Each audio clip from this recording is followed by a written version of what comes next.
ওং নমঃ ভগবতে বাসুদেবায়। শ্রীমদ্ ভগবদ্ গীতা দশম অধ্যায় বিভূতি যোগ। হরে কৃষ্ণ। আজ আমরা বিভূতি যোগের ৩৭ নম্বর শ্লোকটি শুনব। বৃষ্ণেয়াং বাসুদেব অস্মি পাণ্ডবানাং ধনঞ্জয়ঃ মুনিনামপ্যাহং ব্যাসঃ কবিনাম মুষনা কবিঃ।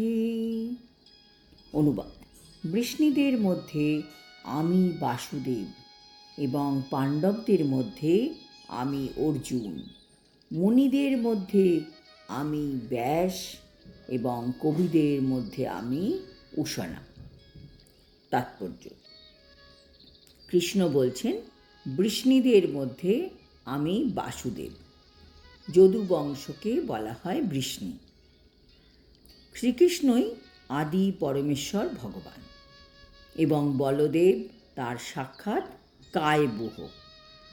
শ্রীকৃষ্ণ ও বলদেব উভয়েই বসুদেবের পুত্ররূপে অবতরণ করেন, তাই তাদের দুজনকেই বাসুদেব বলে অভিহিত করা যেতে পারে।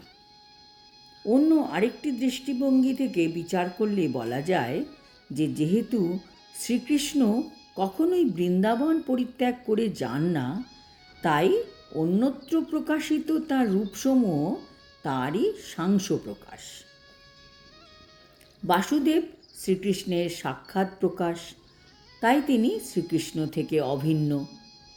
এখানে বুঝতে হবে যে ভগবদ্ গীতার এই শ্লোকে যে বাসুদেবের কথা বলা হয়েছে তিনি বলদেব বা বলরাম, কারণ তিনি সমস্ত অবতারের আদি উৎস এবং তাই তিনি বাসুদেবেরও মূল উৎসস্বরূপ।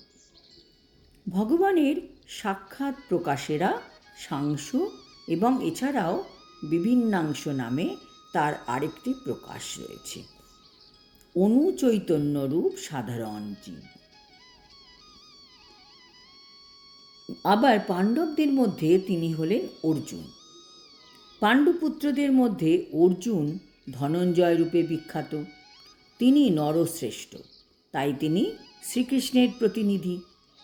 মুনি অথবা বৈদিক জ্ঞানে পারদর্শী পণ্ডিত ব্যক্তিদের মধ্যে শ্রীল ব্যাসদেব সর্বশ্রেষ্ঠ, কারণ এই কলিযুগের জনসাধারণকে বৈদিক জ্ঞান প্রদান করার মানসে তিনি বেদকে নানাভাবে ব্যাখ্যা করেছেন।